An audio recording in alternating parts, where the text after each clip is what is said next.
औरत के चक्कर में आदमी কুত্তা बन जाता है। এই সিনেমাটা দেখার পর আপনার এই ধারণাটা মাথায় আসতে পারে। কিন্তু তাছাড়াও 'ড্রাগন' সিনেমায় কিন্তু আরো অনেক লেয়ার রয়েছে। কিন্তু সেইগুলো ডিটেইলে ডিসকাস করার আগে আমি যদি স্টোরি ব্যাপারে বলি, তো স্টোরিতে দেখাচ্ছে প্রদীপ রঙ্গনাথন, তার নাম হচ্ছে রাঘবন। সে যখন 12 পাস করে সে বিশাল ভালো মার্কস পেয়ে পাস করে। তার একটা মেয়ের উপর ক্রাশ হয়, তাকে সে প্রপোজ করে আর মেয়েটা বলে আমার ব্যাড বয় পছন্দ। টক্সিক ছেলে হয় না? আমার ওরকম টক্সিক ছেলে চাই। তো প্রদীপ রঙ্গনাথন বলে ঠিক আছে আমি হয়ে যাবো ব্যাড বয়, আমি হয়ে যাবো টক্সিক ছেলে এবং যে যে টপ কলেজে চান্স পেয়েছিল, টপ ইউনিভার্সিটির চান্স পেয়েছিল, সে তারপর পড়াশোনা ছেড়ে দেয়, রাউডি হয়ে যায়, কলেজে মারামারি, দাঙ্গা, বেলেল্লাপনা সবকিছু করতে শুরু করে দেয় এবং সে গার্লফ্রেন্ডও পেয়ে যায়। কিন্তু যখন কলেজ শেষ হয়ে আসে, ওর প্রায় ৪ ডজনের কাছাকাছি ব্যাকলগ হয়ে যায়। মানে সে সে পরীক্ষায় either appear করেনি বা পরীক্ষায় সে পাস করেনি। কিন্তু কলেজে প্রচন্ড ফেমাস এবং তার রিসেন্ট গার্লফ্রেন্ড হচ্ছে অনুপমা। তো কলেজের পর অনুপমা বলে, "তোমার ভাই কোনো ভবিষ্যৎ নেই। আমি তোমায় ছেড়ে চলে গেলাম।" এবার আস্তে আস্তে প্রদীপ রঙ্গনাথন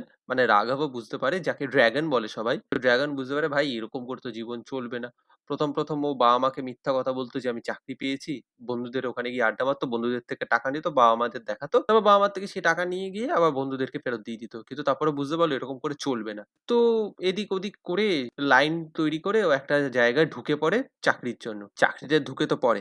কিন্তু তারপর কলেজের একটা পাস্ট ওকে হন্ট করতে চলে আসে। যার জন্য ওর পুরো জীবন তছনছ হয়ে যেতে পারে। ইভেন ওর যে মেয়েকে পছন্দ এবং যার সাথে ওর বিয়ে অ্যারেঞ্জ হয়েছে, সেই বিয়েও ভেঙে যেতে পারে। কি করে এই জীবনটাও ঠিক করবে এবং কি এই পাস্টের ঘটনা, পুরোটা জানতে গেলে আপনারা দেখে নিন Netflix এর 'ড্রাগন'। হিন্দি ডাব কিন্তু এভেইলেবল এবং হিন্দি ডাব যথেষ্ট ভালোও হয়েছে। সিনেমাটার ভালো দিক, খারাপ দিক বলতে গেলে দেখুন, ভালো দিক বলতে গেলে ১ম জিনিস বলতে হবে প্রদীপ রঙ্গনাথন। প্রদীপ রঙ্গনাথন ফাটিয়ে অভিনয় করেছে। মানে এখানে ওর একটা পুরো জার্নি রয়েছে from a college fresher to a job holder to a matured adult. তো এই যে পুরো সাইকেলটা রয়েছে, এই সাইকেলটা ও বীভৎস কনভিকশন এর সাথে দেখিয়েছে এবং বীভৎস স্টাইলিশ ভাবে দেখিয়েছে। সেও যখন ড্রাগন হয়ে রয়েছে, সেই ড্রাগনের সে অ্যাটিটিউডটা হোক, সোয়াগ হোক বা তারপরেও যখন জবে যাচ্ছে সেখানে হোক, বাবা-মার কাছে হোক, বন্ধুদের সাথে হোক বা তারপর ও কলেজে আবার ফেরত যাচ্ছে চাকরি পাওয়ার পরও। এই সময়কার vulnerability হোক, সেই জিনিসগুলো সে প্রচন্ড কনভিকশন এর সাথে করেছে এবং প্রচন্ড ভালোভাবে করেছে এবং সেটা আপনার বিভিন্ন জায়গায় রিলেটেবল লাগবে। আপনি যদি কলেজের ফাইনাল ইয়ারে হন, প্রতিটা অ্যাসপেক্ট আপনার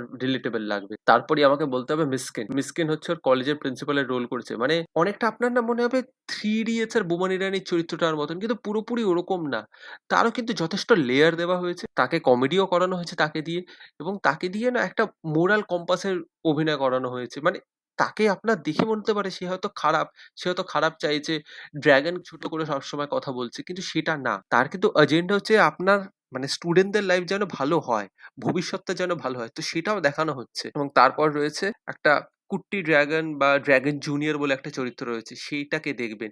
মানে আপনার জীবনে রোল মডেল কতটা ইম্পোর্টেন্ট হয় এবং রোল মডেল চুজ করা কতটা টাফ। কাকে আপনি রোল মডেল করছেন সেটা আপনার জীবন ঠিক করে দিতে পারে। সেটা এই চরিত্র দিয়ে আপনি বুঝতে পারবেন। এখানে যে অভিনয় করেছে হর্ষদ খান বলে আই গেস তার নাম। সে কিন্তু দারুণ অভিনয় করেছে এবং তার মধ্যে দিয়ে আপনারা বুঝতে পারবেন যে জীবনে আপনি কাকে ফলো করছেন এবং কাকে আপনি ব্লাইন্ডলি ট্রাস্ট করছেন সেটা কিন্তু খুব বেশি ইম্পোর্টেন্ট। এইগুলো ভালো এবং স্টোরি আইডিয়াটাও ভালো। মানে আমি যখন ট্রেলার দেখেছিলাম Netflix এ যখন এসছিল, ট্রেলারটা দেখার পর আমি ভেবেছিলাম পুরো বোধহয় মেয়েদের দিয়ে চলবে এবং তারপর ও কোনোভাবে একটা চাকরি পেয়ে যাবে। তারপর ওর জীবন সেট হয়ে যাবে এবং রুটিন গল্প হবে। না, টুইস্ট অ্যান্ড টার্ন আসতে থাকে এবং প্রতিটা টুইস্ট অ্যান্ড টার্ন এন্টারটেইনিং, প্রতিটা টুইস্ট অ্যান্ড টার্ন কমেডিক। কিন্তু তার মধ্যেও যে ইমোশনাল লেয়ার গুলো রয়েছে সেগুলোও কিন্তু খুব ভালো এবং সেগুলো আপনি রিলেট করতে পারবেন। এবং আমি আরেকটা জিনিস বলব, সেটা অনেক লোকেরাই মানতে চাইবে না বা এই জিনিসটা আন্ডার দ্য হুড চলে যাবে। এখানে হচ্ছে যারা বাবা-মার রোল করেছে প্রদীপ রঙ্গনাথনের। মানে প্রদীপ রঙ্গনাথেন যারা বাবা-মার রোল করেছে তাদেরকে দেখে আমার প্রচন্ড ভালো লেগেছে। তারা একটা ইনোসেন্স আনতে পেরেছে এবং অনেক বাবা-মা এরকম হয়। মানে তারা ছেলেদেরকে প্রচন্ড ভালোবাসে। ছেলেদের সব কথা মেনে নেয়। ছেলেদেরকে প্রচন্ড আদরে রাখে এবং অ্যাকচুয়ালি তারা খুব সুইট হয়। তো এই জিনিসটা ওরা যেভাবে এনেছে এবং তারপর ওরা একটা জায়গায় গিয়ে প্রদীপ রঙ্গনাথের উপর প্রচন্ডভাবে রেগে যাবে। প্রদীপ রঙ্গনাথের সাথে কথা বলবে না এবং সেখানে যে ইমোশনাল টাচটা দিয়েছে, সিনটা কিন্তু খুব টেমপ্লেট ওয়াইজ। কিন্তু তাদের অভিনয়টা আমার এত ভাল লেগেছে। এত সরলভাবে তারা অভিনয়টা করেছে আমার কিন্তু সত্যিই খুব ভাল লেগেছে। কিছু কিছু জায়গায় ওভার দ্য টপ অ্যাক্টিং তারাও করেছে। কিন্তু তাদের চরিত্র বা চরিত্রায়নটা আমার সত্যিই খুব ভাল লেগেছে এবং অভিনেতা ও অভিনেত্রীদের আমি অনেক জায়গায় দেখেছি তামিলের এবং আমার সত্যিই খুব ভাল লেগেছে তাদের কাজ। বিশেষ করে তাদের চরিত্রটা এত সুন্দরভাবে লেখা হয়েছে, আমার ওটা সত্যিই খুব ভাল লেগেছে। অনেকের হয়তো ভালো নাও লাগতে পারে। আমার সত্যিই খুব ভাল লেগেছে। এবং আমি আরেকজনের কথা বলব, অনুপমা। তাকে আপনারা রিসেন্টলি অনেক সিনেমাতেই দেখেছেন, 'টিল্লু স্কোয়ারে' দেখেছেন। তো তার কাজটাও সত্যিই খুব ভালো এবং তার স্টোরির যে আর্কটা রয়েছে সেটাও খুব ভালো এবং বোঝা যাচ্ছে মানুষ যখন ইয়াং অ্যাডাল্ট হয় এবং তারপর তার যখন ম্যাচুরিটি আসে সে কতটা পাল্টে যায়। সেইটা কিন্তু অনুপমা এবং প্রদীপ রাঙ্গানাথের চরিত্র দিয়ে খুব ভালোভাবে দেখানো হয়েছে।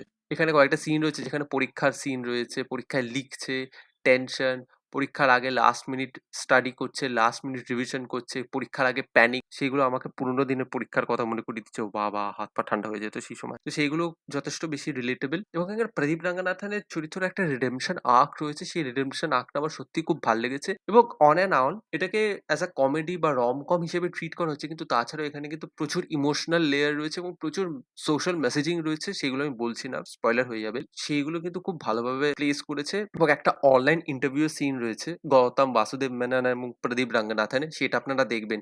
আমি হিন্দিতেও দেখেছি এবং ওটা অরিজিনাল ল্যাঙ্গুয়েজেও দেখেছি। দুটোতেই কিন্তু আমার তুখর হাসি পেয়েছে, তুখর হাসি পেয়েছে। অরিজিনাল ল্যাঙ্গুয়েজটা আমি সাবটাইটেলের সাথে দেখেছিলাম। তো ওটা কিন্তু আমার সত্যিই খুব ভাল লেগেছে। এবং সেখানে আমি বুঝতে পেরেছি মানে আজকালকার লোকজন কিভাবে ফ্যাসাদে পড়ে যায় এবং কি করে জুগাড় লাগিয়ে জিনিসপত্র ঠ্যাক দেয়। তো সেই সিনটা দিয়ে আপনারা বুঝতে পারবেন। অল ইন অল কিন্তু ভালো। হ্যাঁ, নেগেটিভ এর ভিতর আমার বলতে পারি ডিউরেশনটা আমার কিছু জায়গায় একটু ফিল হয়েছে। কিছু জায়গায় কমেডিটা ওভার দ্য টপ বেশি ওভার দ্য টপ চলে গেছে এবং একটা পয়েন্টের পর আমার একটু মানে সিচুয়েশন গুলো একটু রিপিটেটিং লেগেছে। কিন্তু অল ইন অল এটা কিন্তু আপনাকে এন্টারটেইন করতে পারবে। ইমোশনাল করতে পারবে, রিলেটেবল লাগবে, আপনাকে কাঁদাবে, আপনাকে হাসাবে, আপনাকে একটা জায়গায় মেয়েদেরকে খারাপ বলে মনে হতে পারে, আবার অন্য জায়গায় আপনার মনে হবে না মেয়েরা খারাপ না। আমাদেরকেই বুঝতে হবে। We have to understand what we need. আমাদের প্রায়োরিটি সেট করতে হবে ঠিক করে। রোল মডেলের উপর আপনাকে একটু জ্ঞান দেবে। কিন্তু আপনাকে এন্টারটেইন করবে। তো আমি হাইলি রেকমেন্ড করব আপনারা যদি কলেজ স্টুডেন্ট হন তাহলে নিশ্চয়ই দেখুন বা আপনারা যদি এন্টারটেইন হতে চান, 'ড্রাগন' সিনেমাটা নির্দ্বিধায় দেখুন। হিন্দি ডাবিং কিন্তু মোটামুটি ডিসেন্টই হয়েছে।